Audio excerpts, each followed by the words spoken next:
Hi, I'm Dr. Larson with this week's Monday Motivation. This week I'm talking about insulin and in particular insulin resistance. This is important because type 2 diabetes is something that's found in about 1 out of 10 Americans and prediabetes in 1 out of 3. Insulin resistance is almost always the root cause. We know insulin is something that's involved in our blood sugar. I'm sure you've heard of it. The interesting thing is that, like a lot of things in our body, it's necessary for life, but if in abnormal levels, it actually can be harmful to us. So insulin's a little molecule made in our pancreas, and it helps bring our blood sugar down. It actually allows the glucose, the number one source of energy for all of our cells, to get into the cell. It's like a lock and key where the insulin comes along, opens up the gate, and lets the glucose get into our cells to be used.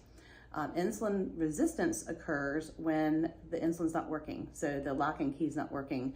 So in response, we make more and more and more insulin because it's not working. Over time it does, but over a period of time it stops working as well, and then the blood sugar starts rising because it can't get into the cells. So this is important because elevated insulin levels are linked to a lot of pathology, such as obesity, because insulin is a hormone that says store energy, which is storing fat. Obesity, diabetes, high blood pressure, heart disease, Alzheimer's disease, which is also being called type 3 diabetes because there's such a link between high insulin and high blood sugar and Alzheimer's. Elevated insulin also is linked to increased risk of dying from certain cancers. So it's something that definitely should be paid attention to.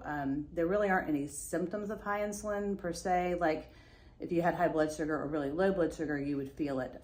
Insulin over a long period of time, like I mentioned, is linked to weight gain. It's a big cause of that in our country. It also can lead to increased hunger and cravings, which isn't really fair because in order to bring your insulin down, you shouldn't eat as much of certain particularly sugary, carby foods, but when you have high insulin, it makes you want to eat more. Also, it leads to weight gain. Weight gain makes you more insulin resistant and leads to more and more insulin, so it's a bad cycle. We like to test it here at Thrive in certain people because it really gives us a way to figure out how to manage different diseases, like particularly diabetes or weight gain and things like that. It helps us aim how to eat certain diets or ways to eat for people, gives us reason to exercise because increased muscle and exercise actually improves insulin sensitivity.